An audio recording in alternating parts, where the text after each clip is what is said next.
क्या भारत की विदेश नीति कंफ्यूज्ड है? एस जयशंकर के बाप मत बनो, चुपचाप एग्जाम में कैसे लिखा जाता है ये सीखो। 150 शब्दों में लिखना है भारत पाकिस्तान संबंध की नई चुनौतियां, और पूछ रहे हो चीन अटैक कर देगा तो क्या होगा। अरे भाई, आईएएस का उत्तर लिखना सीखो, पीसीएस का उत्तर लिखना सीखो, सिलेबस को जानिए, सिलेबस को समझिए, और जो एग्जामिनेशन की नीड है ना उसी को पूरा करिए। आज पहलगाम के अटैक के बाद भारत पाकिस्तान के संबंध नए सिरे से मर रहे हैं, तो भारत पाकिस्तान संबंध के निर्धारण में इंटरनेशनल ऑर्गेनाइजेशन था, Bharat central Asia, Bharat east Asia, Bharat south east Asia, Bharat middle east. मैं बार बार भारत बोल रहा हूँ, इंडिया नहीं बोल रहा हूँ, समझ गए ना। रशिया यूक्रेन वॉर हुआ, इंडिया का क्या रोल आ रहा है वर्ल्ड के सिनेरियो में, या ईस्ट यूरोप वेस्ट यूरोप कैसे बटा हुआ है, या ट्रम्प 2.0 के बाद वर्ल्ड लेवल की पॉलिटिक्स कैसे इफेक्टेड हो रही है, खासकर तब जब अमेरिका ने अमेरिकन एड के नाम पर भाई चिदम्बरम का आर्टिकल इंडियन एक्सप्रेस में कि अगर रशिया, चाइना और अमेरिका एक होते हैं तो भारत को क्या क्या खोना पड़ेगा, जर्मनी को क्या खोना पड़ेगा। कंटेम्पररी इंडिया की कोई किताब में नॉर्थ ईस्ट का प्रॉब्लम क्या है ही नहीं। अब पता लग रहा है कि भाई कुकी, मैथी, ईसाई मशीनरी, विदेशी शक्तियों की भूमिका, चीन की भूमिका, बांग्लादेश की भूमिका। हेलो एस्पायरेंट, कैसे हैं आप सभी। कई सारे बच्चों ने मैसेज किया कुछ पर्टिकुलरी टॉपिक्स के ऊपर कि सर थोड़ा सा इनके ऊपर अप्रोच बता दीजिए, थोड़े बुक्स बता दीजिए, और बेसिक से चीज़ों को कैसे पढ़ना है उसके ऊपर बात बताएं। सबसे ज़्यादा जो बच्चों को दिक्कत आ रही है वो है अंतर्राष्ट्रीय संबंध या इंटरनेशनल रिलेशन में। जैसे अन्य और भी सब्जेक्ट्स हैं, इनकी चर्चा हम धीरे धीरे करेंगे।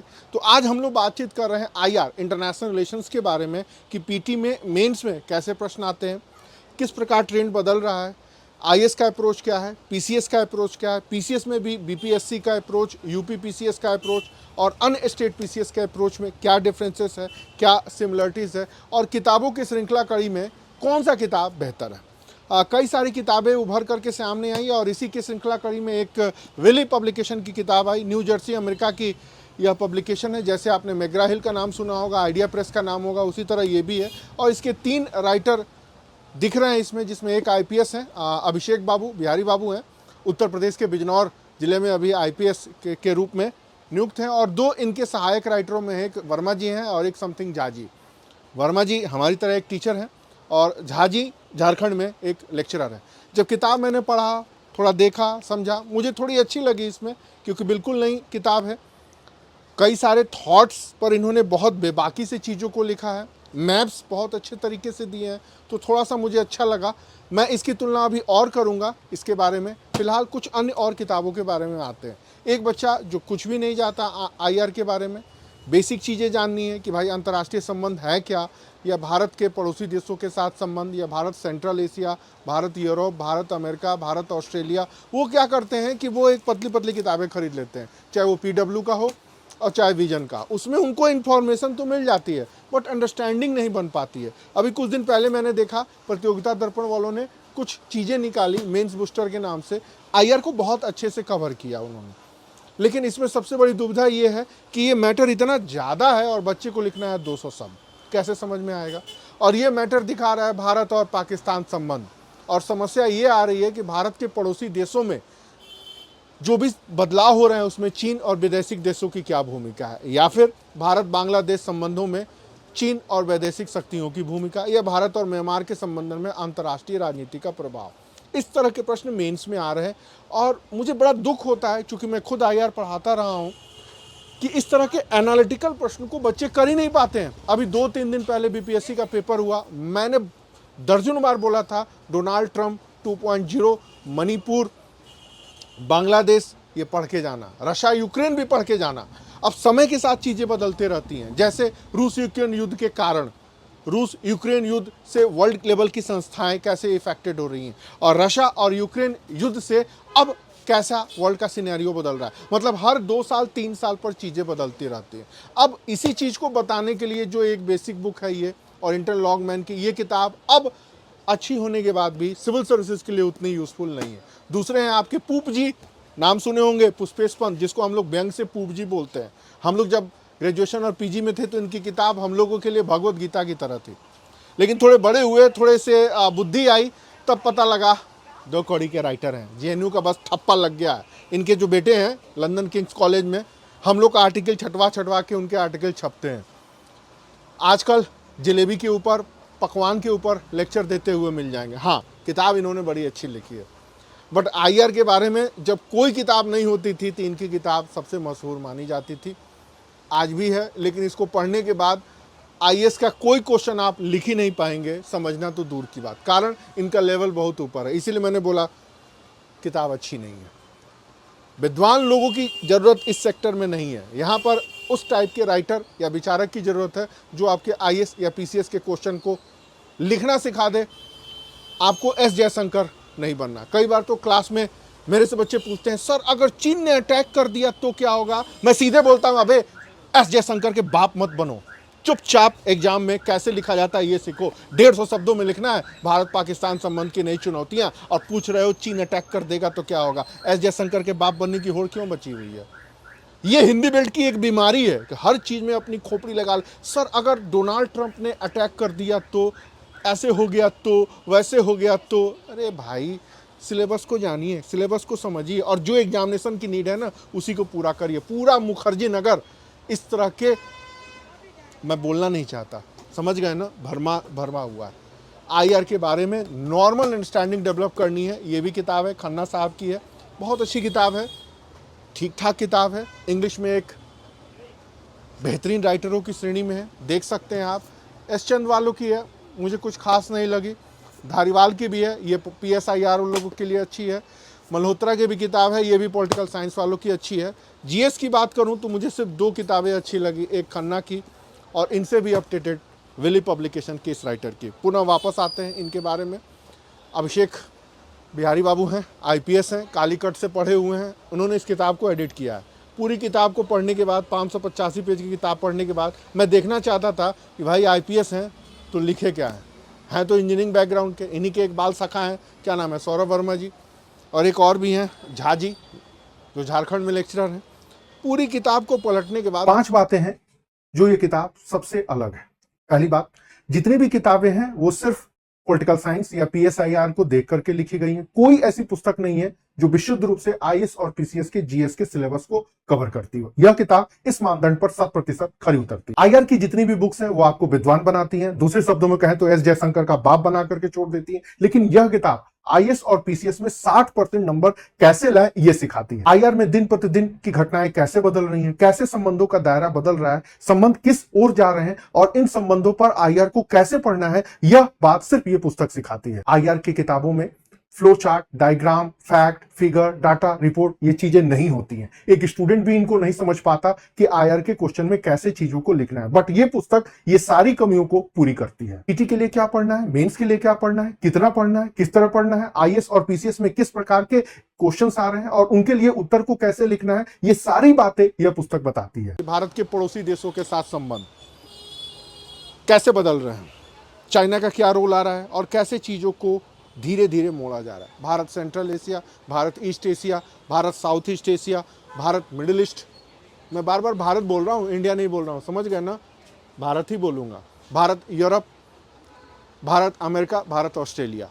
अभी तक IR पढ़ने का, पढ़ाने का यही एक तरीका होता था, सीधे सीधे प्रश्न आते थे। लेकिन अब ऐसी चीज स्थिति नहीं है। रशिया यूक्रेन वॉर हुआ, इंडिया का क्या रोल आ रहा है वर्ल्ड के सिनेरियो में, या ईस्ट यूरोप वेस्ट यूरोप कैसे बटा हुआ है। ट्रंप 2.0 के आने के बाद रशिया यूक्रेन युद्ध या रशिया यूक्रेन वॉर कैसे मुड़ रहा है, या ट्रंप 2.0 के बाद वर्ल्ड लेवल की पॉलिटिक्स कैसे इफेक्टेड हो रही है। खासकर तब जब अमेरिका ने अमेरिकन एड के नाम पर सहायता बंद कर दी, नाटो की फंडिंग भी रोक दी, रशिया यूक्रेन वॉर को खत्म करने की धमकाया भी, चीन के साथ उसकी जुगलबंदी बढ़ रही है और आने वाले दिनों में हो सकता है परंपरागत रूप से दुश्मन रहे रूस और अमेरिका का याराना हो जाए और चीन भी आ जाए, तो भारत के लिए एक नया सरदर्द। मैं इस आर्टिकल को खोज ही रहा था, मुझे सबसे अच्छा लगा पी चिदम्बरम का आर्टिकल इंडियन एक्सप्रेस में कि अगर रशिया, चाइना और अमेरिका एक होते हैं तो भारत को क्या क्या खोना पड़ेगा, जर्मनी को क्या खोना पड़ेगा। तो अब जो IR का ट्रेंड आ रहा है वो कुछ इस लेवल का है। जैसे आप भारत में ही आइए, मणिपुर, 1 साल से मणिपुर जल रहा है, कंट्रोल नहीं हो रहा है। उसके पहले नॉर्थ ईस्ट पिछले 78 सालों से जल रहा था, हमें पता ही नहीं था। कारण क्योंकि बिपिन चंद्र की किताब आज़ादी के बाद भारत में है ही नहीं, रामचंद्र गुहा में भी नहीं है, कंटेम्प्रेरी इंडिया की कोई किताब में नॉर्थ ईस्ट का प्रॉब्लम क्या है ही नहीं। अब पता लग रहा है कि भाई कुकी, मैती, ईसाई मशीनरी या विदेशी शक्तियों की भूमिका, चीन की भूमिका, बांग्लादेश की भूमिका क्या रही है। अब म्यांमार से जितने भी अंतर्राष्ट्रीय तस्करी गिरोह है, चाहे वो हथियार हो, चाहे वो अवैध चरस गांजा अफीम हो या ह्यूमन ट्रैफिकिंग हो, ऑर्गेनाइज तरीके से हो रहा। पताल लोग वेब सीरीज 2 देखा होगा तो उसमें ये सीन दिखाया होगा। तो अब मणिपुर की घटना में अंतर्राष्ट्रीय समुदायों की भूमिका, आईआर के ऐसे प्रश्न आएंगे, या उन कारणों की चर्चा करें जो अभी बीपीएससी में आया था, जिसे मणिपुर में प्रेसिडेंट रूल लगाना पड़ा। मुख्यमंत्री बेबस हो गए। हमारी पूरी सेना बेबसी के रूप में सामने खड़ी है, क्योंकि हमारी सेना के सामने है राइफल और उसके सामने है AK-47। लड़ेंगे कैसे? म्यांमार, रोहिंग्या प्रॉब्लम है ही। उसी तरह की चीज़ें लगातार बदलती जा रही हैं। आज पहलगाम के अटैक के बाद भारत पाकिस्तान के संबंध नए सिरे से मड़ रहे हैं। तो भारत पाकिस्तान संबंध के निर्धारण में इंटरनेशनल ऑर्गेनाइजेशन का, नेशंस की क्या रोल हो सकता है? रूस यूक्रेन युद्ध में हमने रूस के रूप में परंपरागत रूप से सबसे विश्वस्त और सहयोगी रशिया को चुना। एथिक्स अलग होता है, इंटरनेशनल रूल्स रेगुलेशंस अलग होते हैं और राष्ट्र की आवश्यकताएं अलग होती हैं। तो विदेश नीति के निर्धारण में राष्ट्र की आवश्यकता महत्वपूर्ण होती है। और इन सारे अप्रोच के ऊपर मैंने देखा तो विली पब्लिकेशन की ये किताब बेहतर लगी, क्योंकि अंडरस्टैंडिंग डेवलप कर लेती है। बच्चे जो शॉर्टकट में, अभी मैंने देखा कि एक ये भी है पीएमएफ पब्लिकेशन की, आईआर के बारे में फैक्चुअल चीज़ें आ गई। अब इतना सारा फैक्ट आप आईआर में पढ़ेंगे तो भैया कब समझेंगे? हालांकि बुक्स बहुत अच्छी है, इन्फॉर्मेशन बहुत अच्छा है, पीटी के लेवल पर फैक्ट का संयोजन भी अच्छा है, लेकिन आप क्या पचा पाएंगे? अब पाकिस्तान के बारे में पढ़ना है तो सिंधु जल समझौता, शिमला समझौता, बॉर्डर का समझौता, वाटर डिस्ट्रीब्यूशन, रिफ्यूजी प्रॉब्लम, फलाना ठिकाना, आज तक, मतलब नेहरू जी से लेके मोदी जी तक, और आज 2 मई 2025 है। सारी जानकारी आपके खोपड़ी में होनी चाहिए और लिखना है 150 शब्दों में, 250 शब्दों में। संभव है?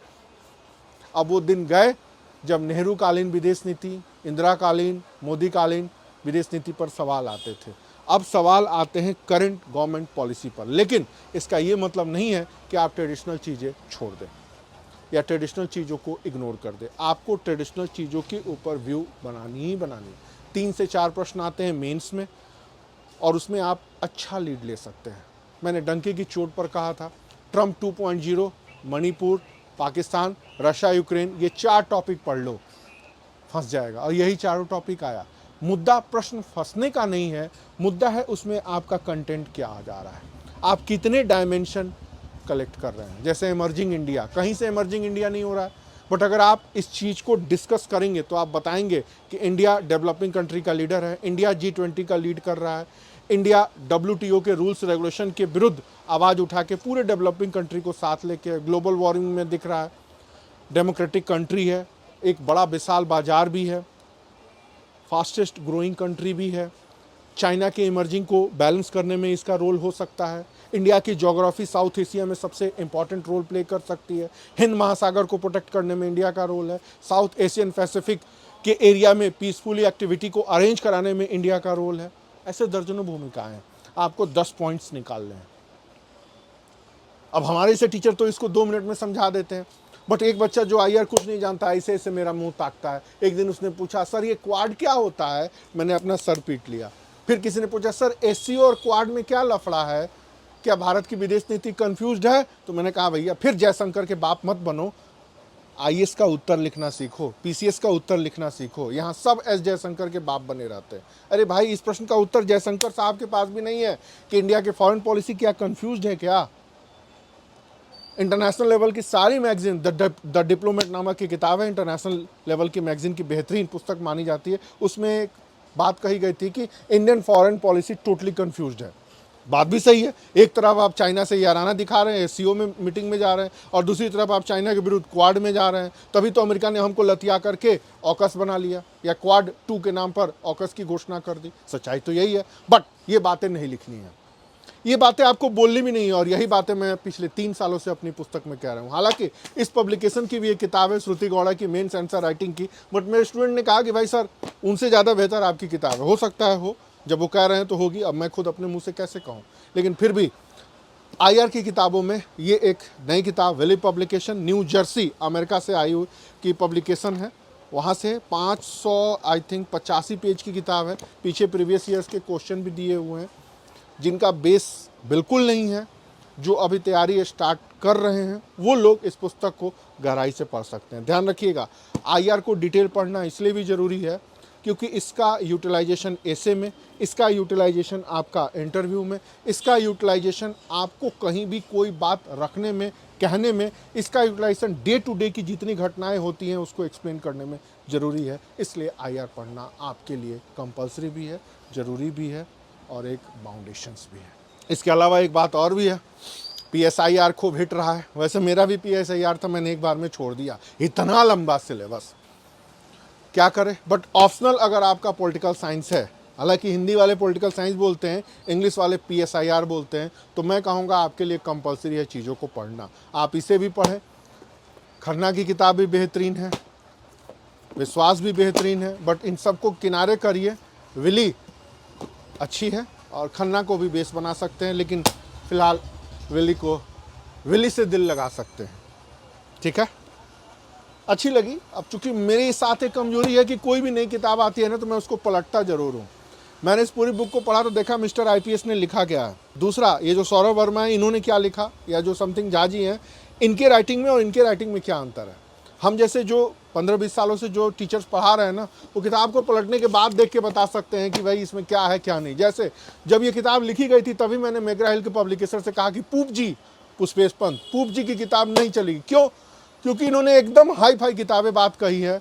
जब वो लिख रहे हैं ना तो वो अपने हिसाब से लिख रहे हैं, और यहाँ एग्जाम में सीधे जो भी बेसिक क्वेश्चंस आते हैं उनके ऊपर लिखना होता है। पूप जी मुखर्जी नगर आए भी थे, फ्लॉप होकर चले गए, कारण 2 दिन उन्होंने गुट निरपेक्ष नीति ही पढ़ा दिया। बाद में मेरे से सर ने पूछा कि भाई क्या है, हमने कहा सर 20 मिनट का टॉपिक है गुट निरपेक्ष आंदोलन, मुझे अगर दिए रहते तो मैं 10 मिनट में टॉपिक खत्म कर देता, और सर 2 दिन गुट निरपेक्ष आंदोलन पढ़ा रहे हैं। दिक्कत यही है कि आप अगर एनालिटिकल या एनालिसिस से सिविल सर्विसेज के बच्चों को ट्रेनिंग दिलवाएंगे ना तो वो 3 दिन विदेश नीति ही पढ़ाते रह जाएंगे, और हमको 3 दिन में विदेश नीति नहीं 15 मिनट 13 मिनट में विदेश नीति की विशेषता 10 पॉइंट लिखो, टाटा बाय बाय।